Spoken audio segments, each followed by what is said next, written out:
The garage door was open, a silent scream. My coffee went cold while I stared at the oil print where a burgundy body used to rest. Overnight, the last thing he built with his hands had vanished. My son's voice still rings. I sold it. 15,000. We need Paris. I counted my breaths like I taught 1,000 patients in through the nose, out through the mouth, and tasted metal anyway. At 7 a.m., the phone cut the quiet. A rough voice.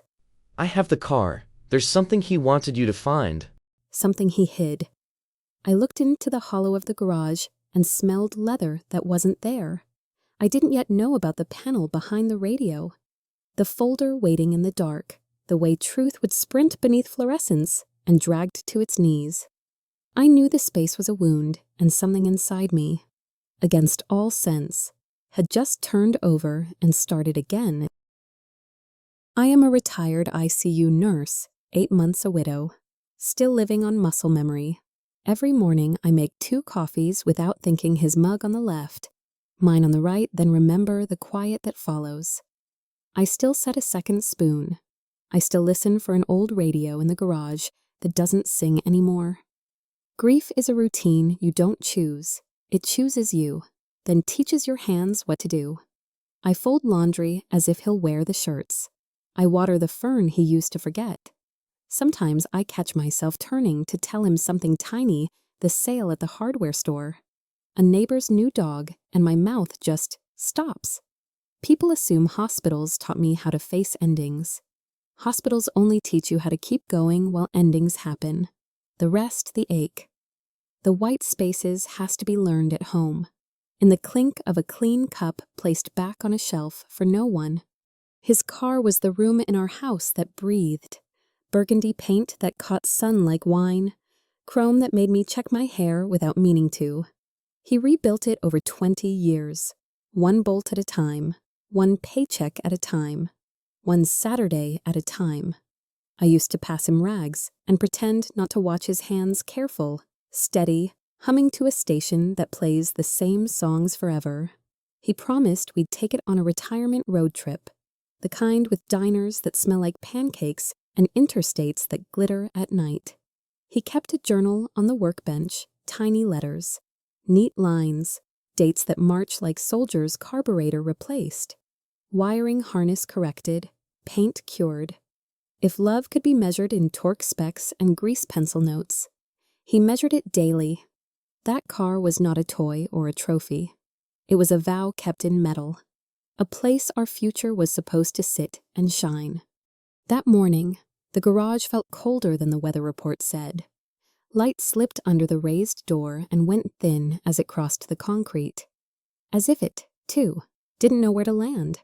The stain in the center black, familiar, almost comforting, looked like an outline around absence. I stood there with slippers wet from the grass and heard birds doing their best outside. I wanted to be the kind of woman who could shrug and say, "It's only a car." I wanted to save my tears for people. But there are objects that become rooms, and rooms that become prayers, and prayers that become the only way you remember how someone held a wrench or laughed at a stuck bolt. I reached for the light switch out of habit, found it already on, and hated the way the brightness showed me nothing. In the ICU, we say, breathe, think, act. I breathed. Thinking didn't come. Acting would arrive too late. He arrived like weather you could feel before you saw it. My son pulled into the driveway, sat too long behind the wheel, and stared at the house like it might accuse him. She stepped out on the passenger side, sunglasses even without the sun, fingers brushing lint from a sleeve that didn't have any. They didn't come close at first. They stood at the edge of the concrete and watched me watch the emptiness. He shifted his weight the way he did as a boy when he'd broken something in the kitchen. She didn't shift at all. Grief makes you fluent in silence. I could read theirs. When they finally approached, the gravel gave a sound I can still hear. I remember thinking, we are about to talk about money as if money could explain what metal can hold. I remember holding the doorframe. I remember the shape of my breath, small and square, like a box I couldn't open. "Mom, I sold it. 4 words that didn't fit in his mouth. He stared over my shoulder at the empty space as if it had demanded the confession itself. 15,000. We need Paris. Need, not want. As if urgency could dress theft as practicality. I kept my voice level because that is what decades in critical care trained me to do. Keep the room steady when the monitor screams. That was your father's car, I said. He flinched, then lifted his chin. Was we past tense? I heard it like a snapped thread, somewhere far away. A mower started, the normal world pushing forward without us. I wondered if he understood that metal can be time, that you don't price 20 years by market value. He talked about fair deals, old parts, a buyer who appreciates classics. I tasted the bitter of coffee that had gone cold on my tongue and realized it matched the bitter gathering in my chest. I could have shouted. I could have broken something small so I wouldn't break entirely. Instead, I held the mug with both hands and aimed for sentences that didn't tremble. Your father wanted to teach me to drive it, I said. He chewed the inside of his cheek. He wanted lots of things. The words were a door closing in a quiet hallway. She stepped forward. Soft voice, softer smile. It's only a car, she said, the syllables polished. Things carry stories, sure, but stories live in us, not in metal. I thought of the journal on the workbench, the little notes he left himself, and felt a flare of anger that wanted a target. You should have asked me, I said to my son. He didn't look at me. Would you have said yes? No. We stood on 3 little islands of conviction, water rising around us. She touched his arm like a leash that looks like love. She spoke my name like it belonged on a form. I understand, Carol. But we're building a life. Opportunities don't wait. Polite, reasonable. The tone people use when they return a dress they wore once and pretend they didn't. He watched the driveway like it might offer an answer. I tried to find the boy who once asked for help with math, who once brought me a dandelion and called it a bouquet. Grief has a way of rearranging faces. Love has a way of insisting the original is still in there somewhere. I said, this is between me and my son. She smiled without showing teeth. What's between you and him is between all of us. It was so calmly said, I almost missed the cut. When they turned to go, he glanced back like a man checking weather, not like a son checking a mother. The car door shut, the other door shut. The driveway remembered them and then forgot. Silence makes its own shape. Mine looked like a single parking bay with sunlight drifting through dust. I walked inside the garage and touched what was left the pegboard with ghost outlines of wrenches. The red toolbox snapped shut, the radio that would not start a song on its own. I opened the journal and found his last entry. The letters leaned a little, like a man tired but pleased.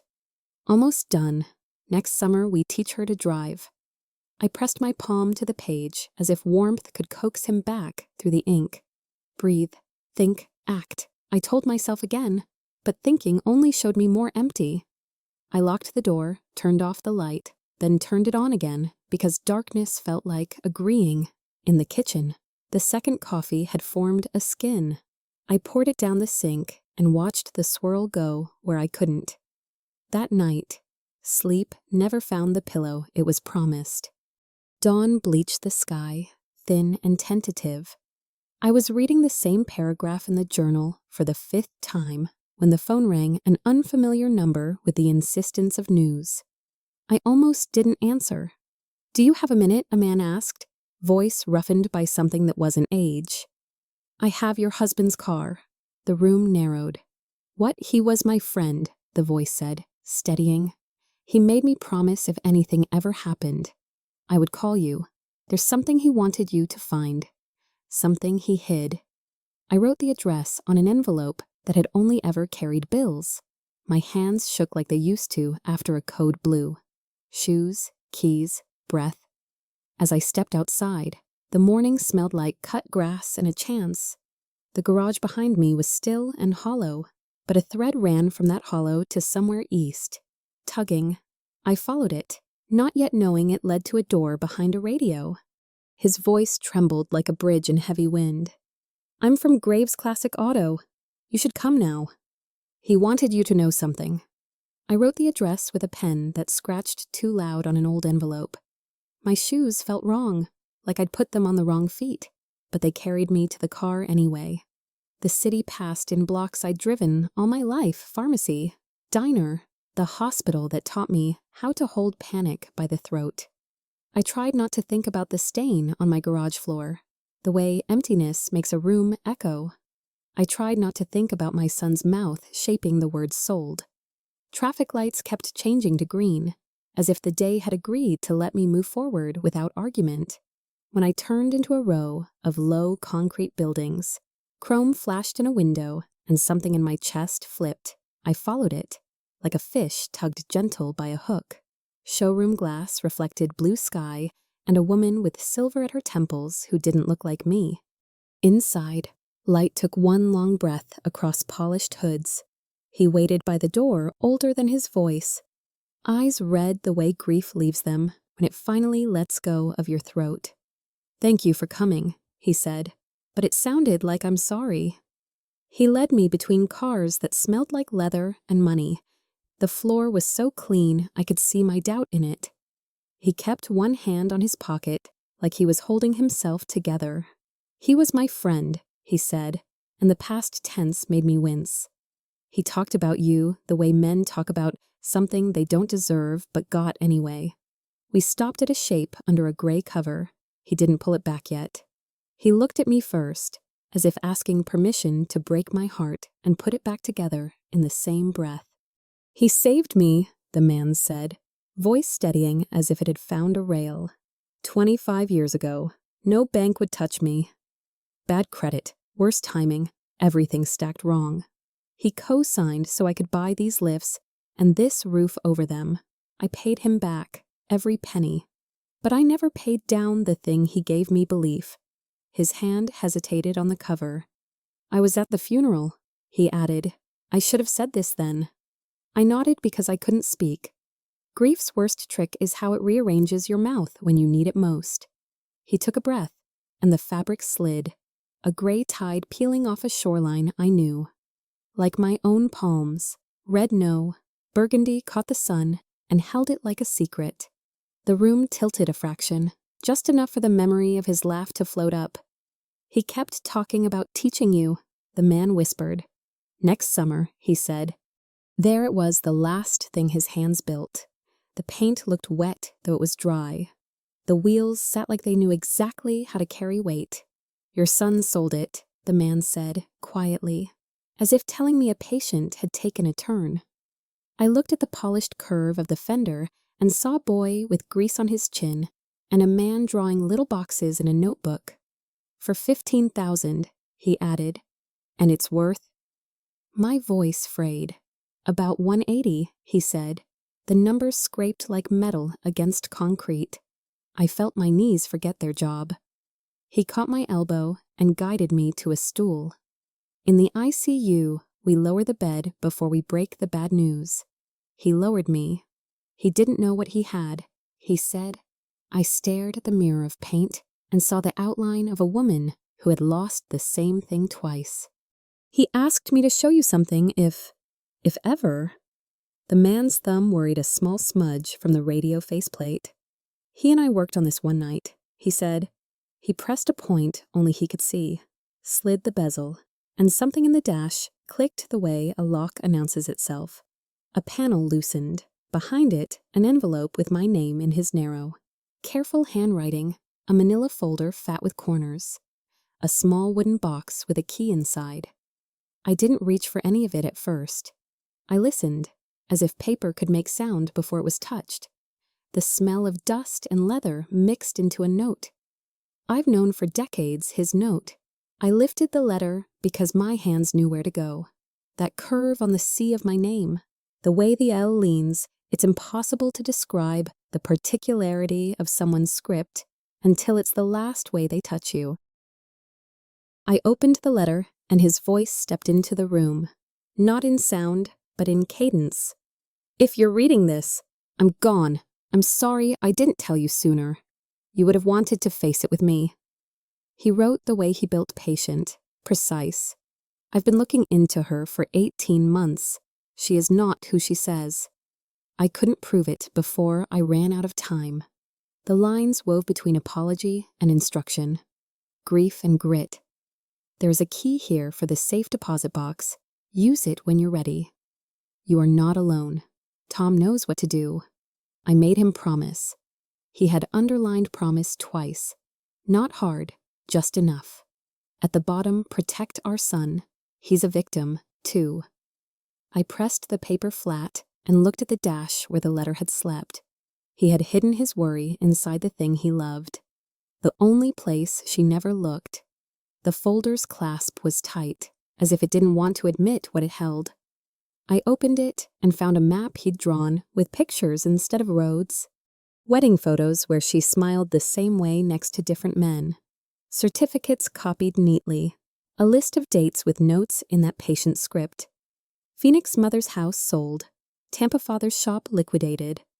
Article clippings with headlines that pretended to be neutral but couldn't keep the ache out of their teeth. There were names and phone numbers, the kind of information you gather when you mean it. She will try to make him sell the house, he had written near the top, like a diagnosis above a chart. She's very good. He won't believe it without proof. The pages smelled like toner and midnight. I had the sudden, foolish urge to scold him for keeping this to himself, and the equal urge to thank him for carrying what would have drowned me. She isn't who she says, I told the man, though he had read the same pages. Saying it put air back into my lungs. He nodded. He told me a slice, he said, enough to keep an eye on the car and the clock. I pressed my fingers to the folder as if heat could fuse it shut or melt it open. I wasn't sure which. The showroom felt too bright for secrets. There's a private investigator, he said, reaching into a drawer for a card. Friend of his. Been waiting for your call. The name meant nothing yet, but the existence of it steadied me. Someone else had seen the shape of this. Someone else had carried a corner. I tucked the card into my wallet like a talisman.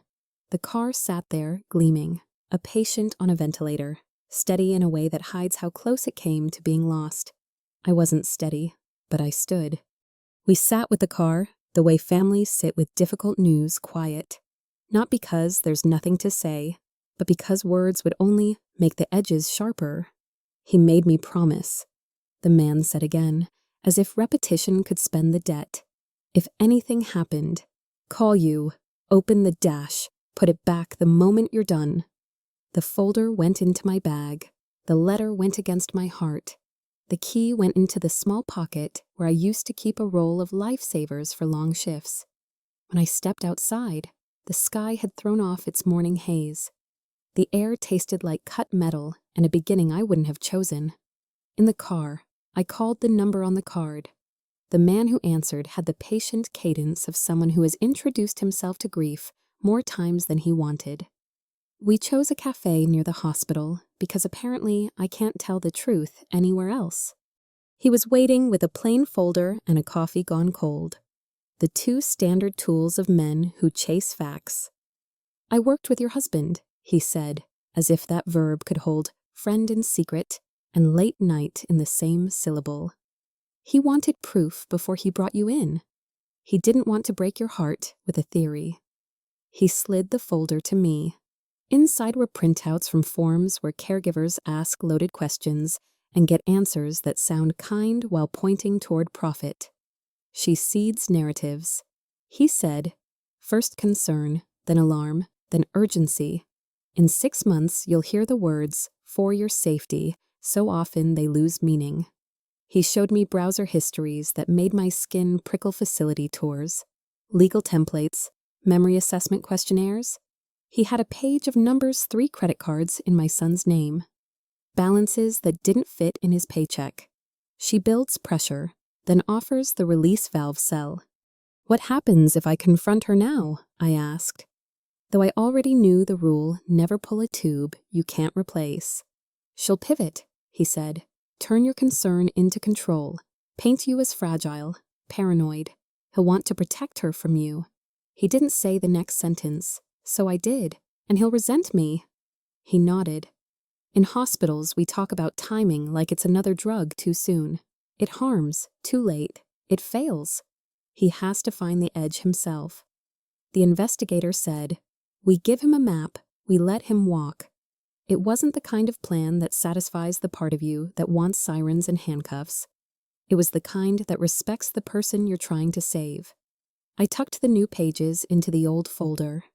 The way graphs get stitched into living skin and make a different kind of hole. When we stood, my legs remembered their job again.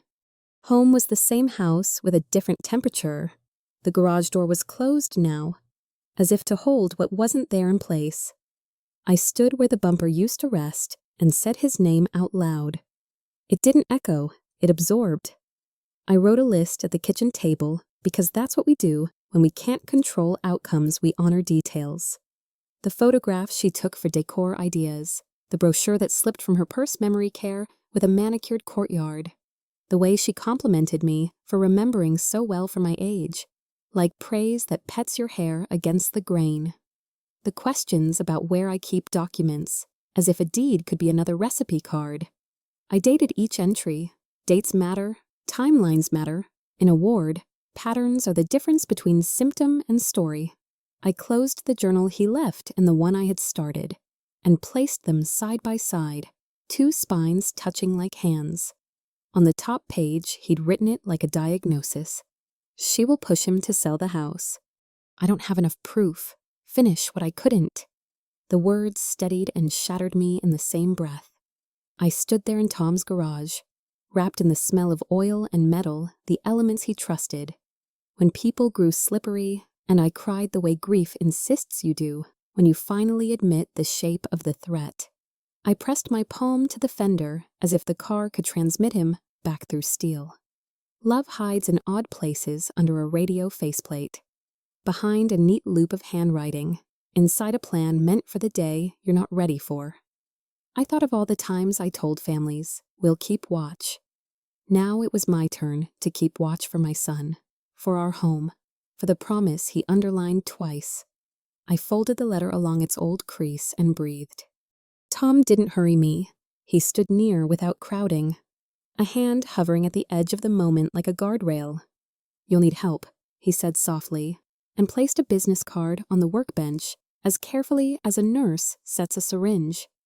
He was Dennis's friend. He's been waiting. The name sat there plain font, no flourish, the kind of certainty you can pocket.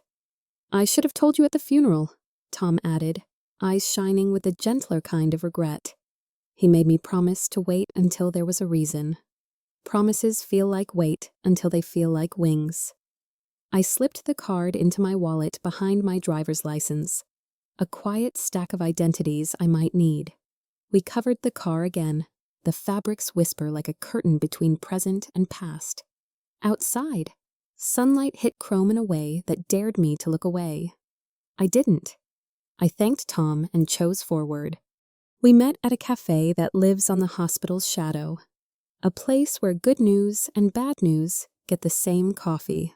He was already seated, folder closed, posture unremarkable in the way people learn when they've followed too many shadows. He wanted proof. He said before I could ask. He wanted to be wrong and prepared at once. He slid the folder toward me, log in names that try to sound like compassion. Forum posts asking how to convince mom she needs help. Replies that packaged exploitation is safety. There were screenshots of real estate searches near memory care facilities, the kind with fountains in their brochures. "These aren't answers," he said, "they're frame pieces. She builds a picture before anyone knows they're in it." I touched the paper with 2 fingers, as if facts could burn. He waited, patient the way clinicians are when a truth has to metabolize. "We don't panic," he said. "We plan." He laid out the choreography she prefers: first concern, then doubt, then urgency wrapped in love, posts under a soft alias. What if mom's forgetting is dangerous? How do I talk to a stubborn parent out in the open, but angled? "She studies sons who will carry guilt like a wallet," he said, "and mothers who apologize for needing anything at all." He flipped to a page of timestamps messages, sent after my dinners. Searches spiking after her visits. A 3-month arc bending toward the phrase for your safety. It felt obscene to see it plotted like weather. Like a storm we could have predicted if we'd known which map to read. He pointed to a calendar he'd marked with colored dots. If she follows pattern. The push for evaluation comes next. Memory testing, facility tours. The seed she planted at your table becomes a tree in his mind. I understood. The most dangerous lies arrive speaking caretaker. Numbers followed like lab results. 3 credit cards opened in my son's name. 32,000 total. Charges that read like a travel blog and a wardrobe change. He doesn't know I asked. He winced. He'll know soon. They always do. That's part of the pressure. He showed me bank alerts, ATM withdrawals at odd hours, the way balances balloon right before a big ask, debt becomes the wolf at the door. He said, she offers the house as a way to feed it. I thought of his salary, steady but mortal. I thought of my house, bought 1 paycheck and 1 packed lunch at a time. Rage came, useful and clean, the kind that wants a job. He nodded at it as if he could see it rise. Good, he said, fuel it into discipline. We collect, we document. We don't let her turn your fear into her leverage. I wrote 32,000 in my notebook and underlined it twice. What if I confront her, I asked, even as the answer shaped itself in my mouth. In medicine, timing is a scalpel wrong moment, wrong cut. She'll make your truth look like cruelty. He said, he'll protect her from you, then she'll isolate you both. He outlined the alternative, prepare the ground where the truth can find him. Give him the numbers, the names, the calls to make. Let him discover what you already know, so the story belongs to him when it matters. It felt like abandoning a patient at the edge of pain. But he shook his head. We're managing expectations, he said. We're reducing harm. I closed my eyes and pictured my son at 5, at 12, at 17. All the ages that taught me loving someone is sometimes letting the lesson arrive unescorted. When I opened them, the plan didn't feel kinder. It felt necessary. All right, I said. We teach him how to see. Home had not changed, but I had. The garage door hummed down and sealed a hollow I could feel through my shoes. I stood in the center and said his name once, softly. The way you test a room for echo. The pegboard was still a constellation of outlines. The red toolbox still held the scent of orange hand soap. I placed the letter in the kitchen drawer with the warranties and spare batteries. The place I go when I need something that works. At the table, I opened a clean notebook. Page 1, protect our son. Under it, protect our home. The pen left grooves where resolve pressed harder than ink. I made tea because coffee belonged to morning, and this felt like night. In the window, my face looked like my mother's again. We're going to do this, I told the glass. It did not answer, but the house seemed to lean closer, as if listening. Lists have saved more lives than speeches. I drew columns what she said, what she did, when. The photos she took of every room for inspiration. The brochure that tumbled from her bag, quartz counters, a putting green, a memory wing with art therapy. The bright praise about how sharp I still am, sweetened like tea poured to hide the bitter. The casual question at the sink about where I keep important papers. The way hands wander when a person gets turned around. I added dates, times, witnesses, like a chart that would need to stand in a courtroom of doubt. I taped 2 numbers to the inside cover men in other states with holes where families used to be. I wrote their names out loud so my house would hear them. Then I drafted a simple invitation dinner. Wednesday, 6, a normal sentence for a loaded evening. When I capped the pen, the click sounded oddly like a seatbelt. Preparation is its own kind of prayer. I set the table with the good plates because ritual steadies hands. I put the folder in the linen cabinet behind the napkins, the letter under the sugar tin, the numbers in my apron pocket where recipes used to rest. I salted the roast early, the way he taught me, and let time do part of the work. I rehearsed lines that weren't accusations but doors. I want to show you something your father wanted you to see. Call these men, prove me wrong, in the garage. I touched the car's cover and promised we'd try to become the people he believed we could be.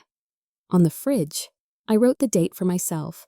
On the counter, I laid a pen next to a pad that waited for my son's handwriting. As if his consent could begin on paper. I took one long breath. The house held it with me. Then I let it go. The call woke the house the way a dropped tray wakes a ward. His name lit the screen. I answered before the second ring, breath first, then words, Mom, I called them. A chair scraped somewhere on his end, the sound of someone who had to sit to keep from falling. They told me everything, he said, and then he cried a man's cry, the kind that doesn't ask permission, the kind that empties rooms of air. I pressed the phone against my ear like it could catch his tears before they hit the floor. He tried to speak around them. It's the same, he kept saying. A mother sold out of her house, a father's shop turned into cash that never came home. Lies about hometowns, diplomas, the soft grammar of 1,000 tiny not-truths. She lied about me, he whispered, and that was the blade. I know, I said. I'm here. The clock said tomorrow. The voice in me said now. When the line went quiet, I didn't move. Then another call numbers I knew, now the investigator. No drama, just weather. She's withdrawing cash, he said. Airport Marriott.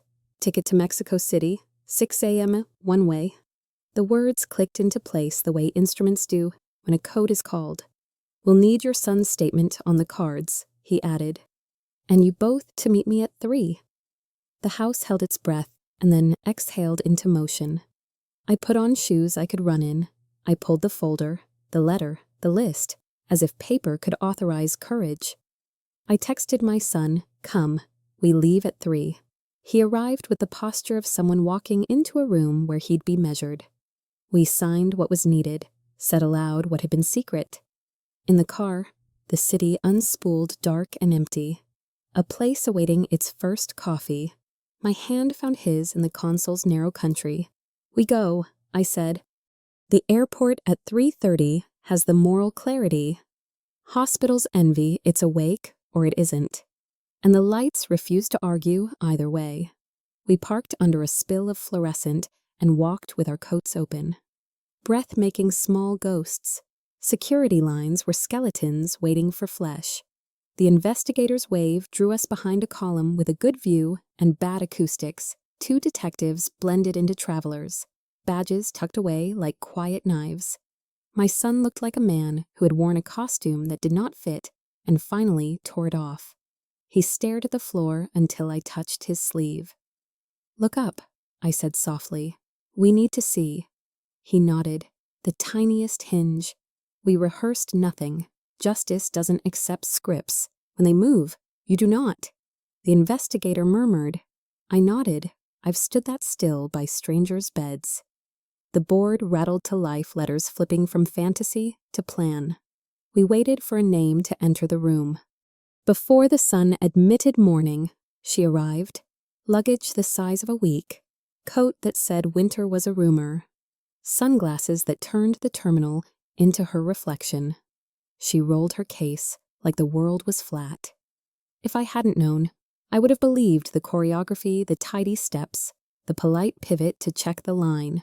The phone held just high enough to say she lived in a better kind of time. My son's fingers tightened around mine. I felt the old reflex, counting his pulse with my thumb, the way I did when fevers spiked at 2 a.m. Breathe, I whispered, and let him borrow the rhythm I'd lent 100 frightened strangers. The detectives separated. One moved ahead of her line, one drifted in behind. The investigator's jaw worked once. A man swallowing a clock. I thought of the folder, of names in other area codes, of rooms emptied by someone else's plan. Now, he said into his sleeve. They stepped in with the polite firmness of people who dismantle lies for a living. Ma'am, we need to speak with you, the taller one said, like a teacher interrupting a quiz. She smiled the way she had smiled at my table, The way you smile when you know you can outtalk anyone. Badge, name, the air around us condensed. "You're under arrest," he said, and then the name that didn't belong to the face, Linda Marsh. For one heartbeat, the world balanced on the narrow rail between denial and flight. I saw it leave her eyes, that last chance at composure. Then she ran. The suitcase wobbled, a loyal dog suddenly uncoupled. Heels snapped the first step, then abandoned her. Phones lifted like periscopes. The detectives gave chase without hurry. Certainty needn't sprint. Security closed the gap by the departure board. The letters behind her flipping through other people's lives. She hit the tile with a sound that felt like punctuation. Money fanned itself across the floor, rubber-banded stacks that looked theatrical until you saw the hands that had shaken them loose. A passport slid out of a side pocket and spun to a stop, face up, a picture of the same mouth under a different name. Linda Brennan. A detective read and held it near her cheek. She twisted, a snake remembering a hole. "That's not mine," she said, crisp as a press conference. "I am who I say I am." He read rights in a voice built for Monday mornings. The cuffs clicked, 1-2, like a metronome restarting a song no one wanted.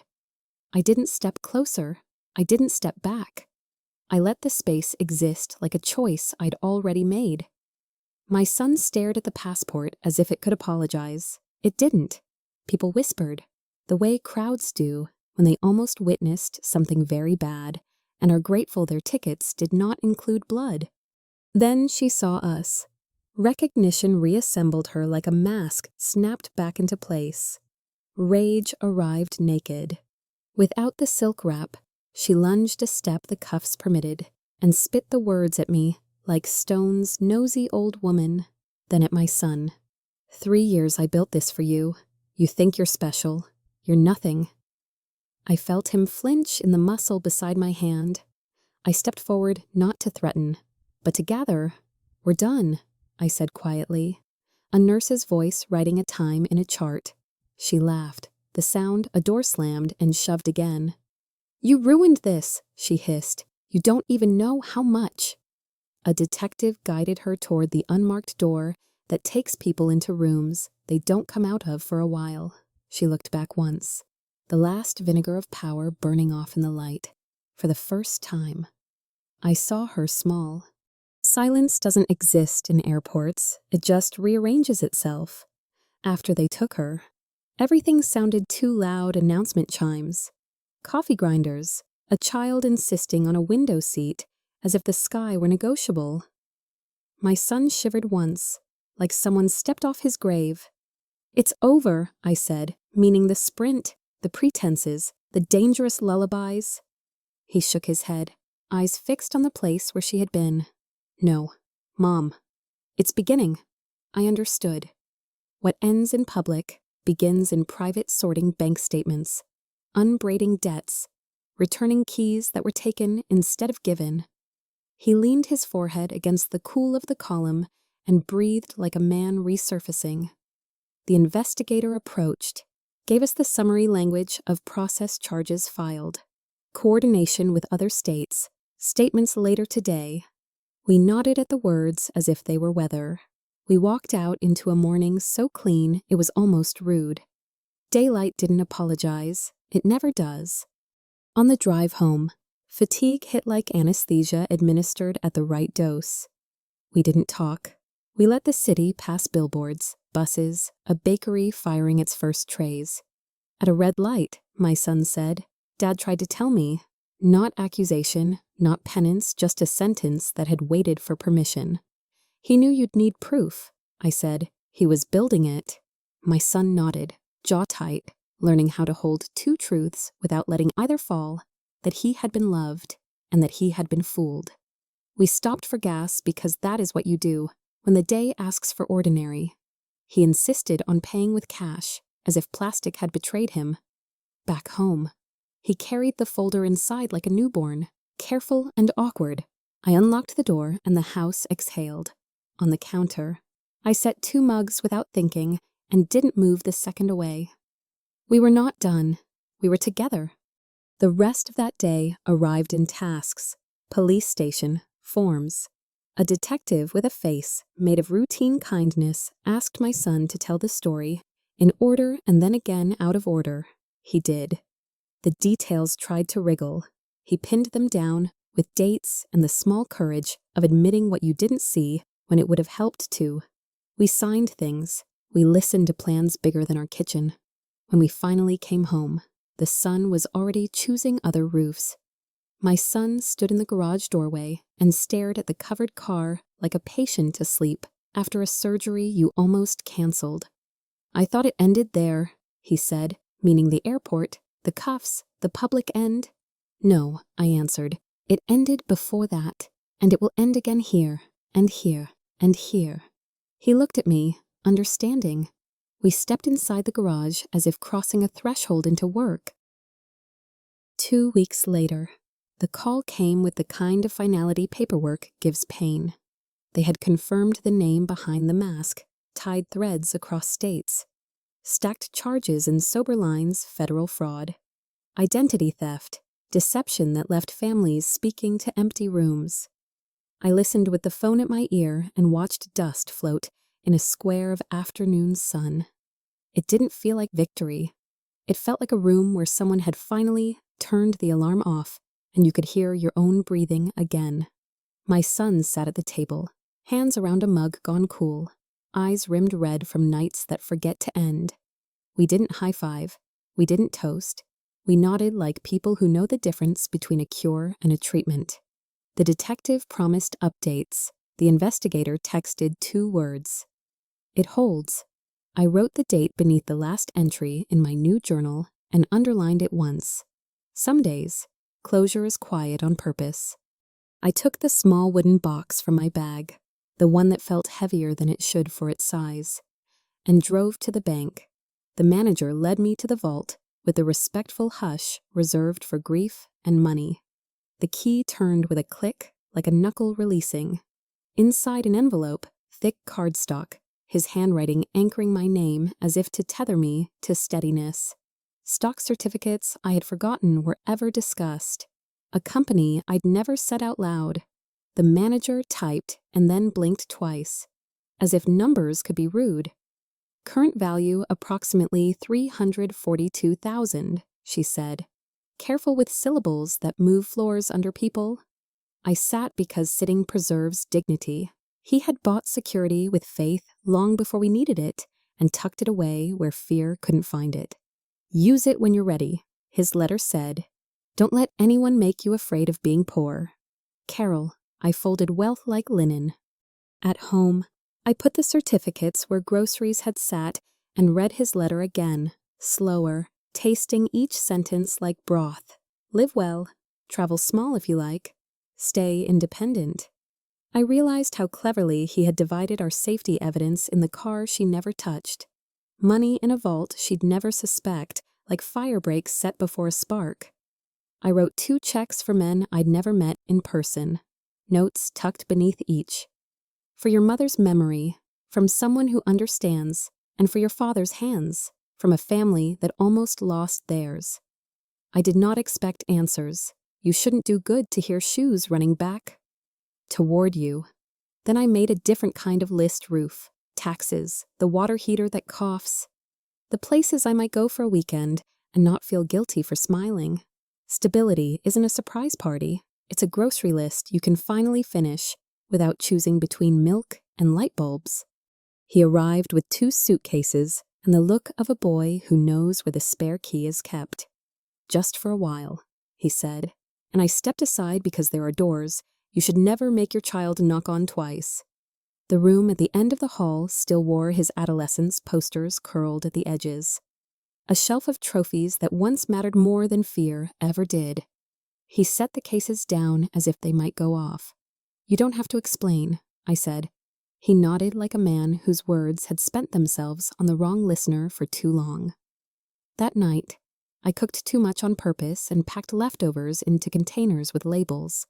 The language of caretaking stamped in blue tape. We didn't autopsy the past. We let the quiet be a salve. Healing has its own clock. It ignores appointments, shows up unshaven, leaves dishes in the sink, and somehow still makes the bed. Mornings learned us again. I scrambled eggs the way his father did, slow, low. A patience you can taste. He set plates without being asked. Fork on the left, glass at 1 o'clock, muscle memory returning like a song you don't remember learning.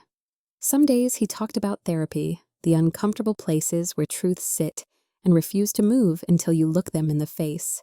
Other days he chewed and stared and let the coffee do the speaking. We took small walks after dinner and named the trees like neighbors. We didn't say the word shame aloud. We handled it like glassware carefully, with both hands, never in a hurry.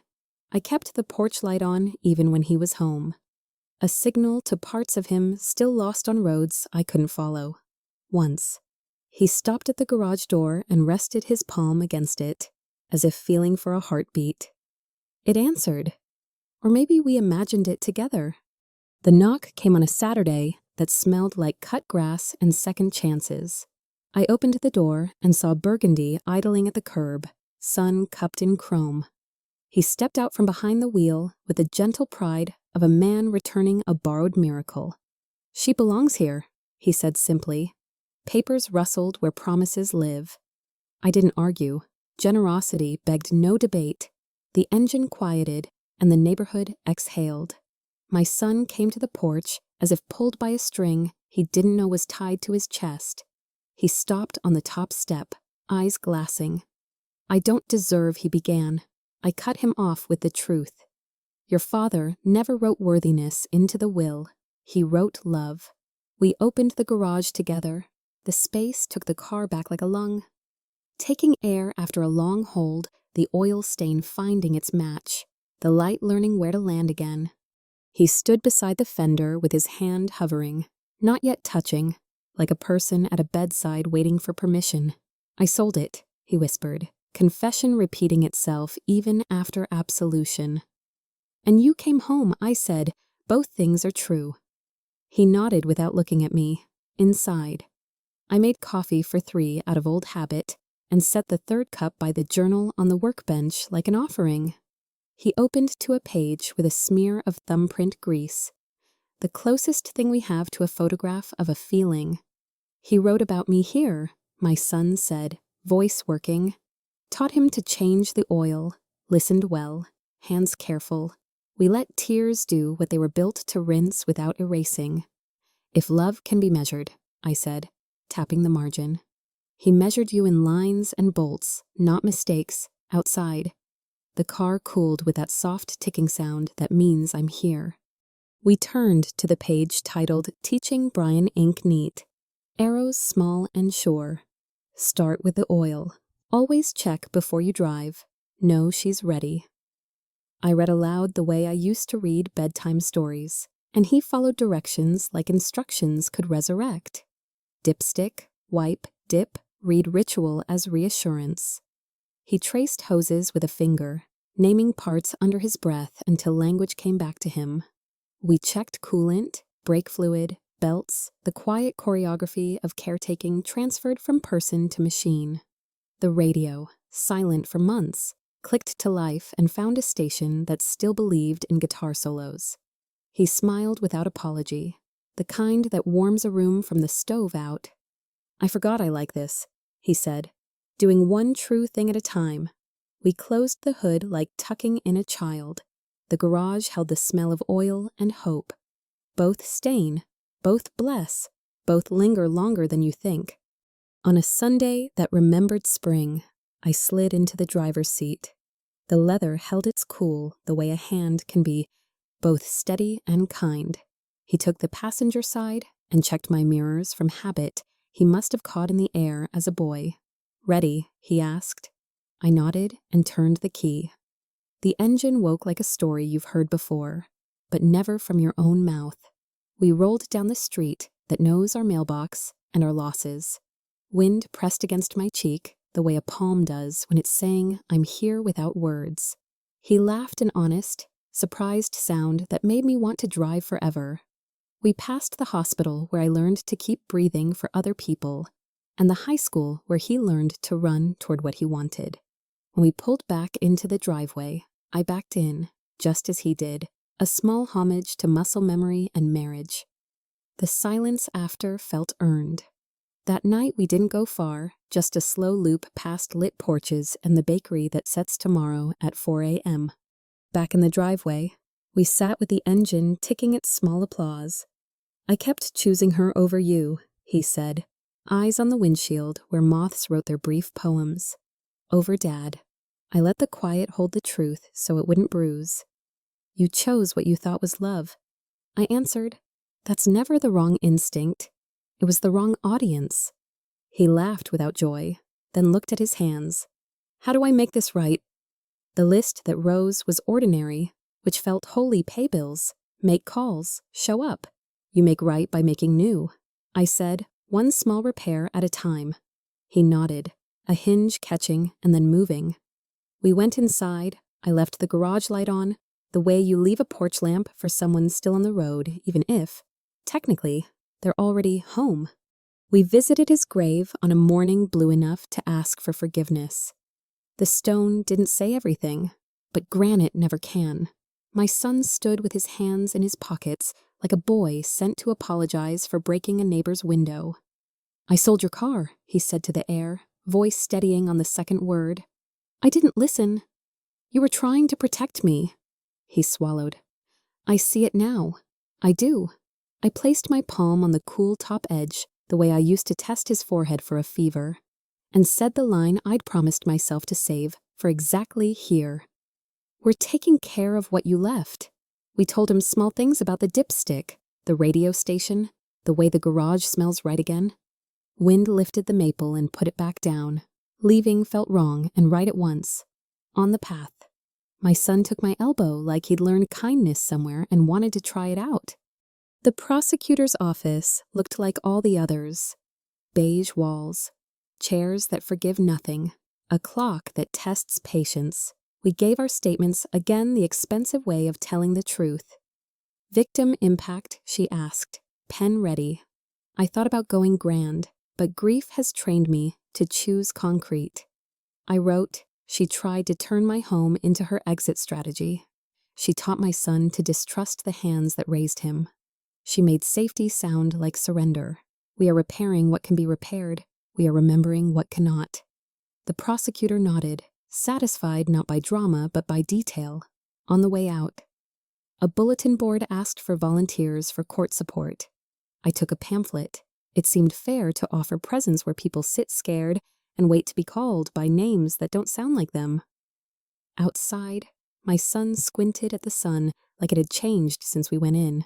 "It hasn't," I said. "We have." Tom called about a local show, nothing big.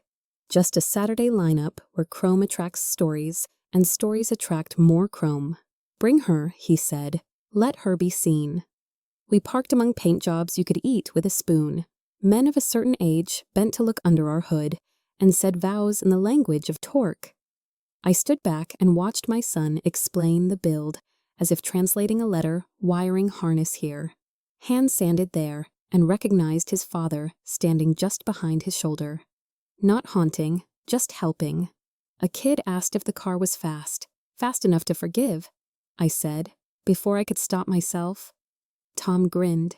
He'd had a small plaque made dedicated to the man who believed in beginnings D. We set it on the dashboard for the afternoon. When we left, we didn't take it with us. Let the story travel a little. I thought, let strangers carry some of the weight. At the lawyer's office, we did the unglamorous work that keeps wolves confused. Updated deed, living trust, power of attorney, beneficiaries with fewer doors to jiggle. The paralegal slid forms like cards in a game you win by playing all of them. I initialed here, here, and here, feeling both older and newly armored. My son signed where responsibility asked for his handwriting. We added a note about the car, what it is, where its papers sleep, what it means beyond Blue Book. "You're thorough," the lawyer said, which is the compliment I've wanted since my first night shift. At home, we put originals in the safe and copies in the drawer with batteries and flashlights. The house seemed to settle on its foundation. That evening, I labeled keys, because order is a kindness to your future self. Over dinner, we didn't discuss danger. We discussed tacos. I have decided tacos are a kind of plan. I took a small trip alone, 2 days to the coast with a paperback and a sweater that knows wind. I drove a different car because the Shelby means us. And this was me. The ocean did what it always does, trained you to breathe its way. I ate chowder at a counter, listened to a couple bicker about umbrellas, and thought about how ordinary joy is just logistics that happen to work out. I wrote him a postcard I won't mail. We're okay. He's finding his hands. The house feels held again. I slept with the window cracked so the night could do some work while I wasn't. On the second morning, I walked until my calves argued and then turned back smiling. Coming home felt like choosing, not returning. When I pulled into our driveway, the garage door was closed, which is another way of saying safe. My son waved from the porch with a wrench in his hand, which is another way of saying welcome. We traded seats. He took the wheel for the first time since everything. Tension and joy fighting it out in his shoulders. Talk me through it, he said, and I read from the journal the way ritual reads you back. He eased onto the open road and let the engine say its piece. At a long straightaway, he glanced over, eyes bright. I remember this feeling, he said.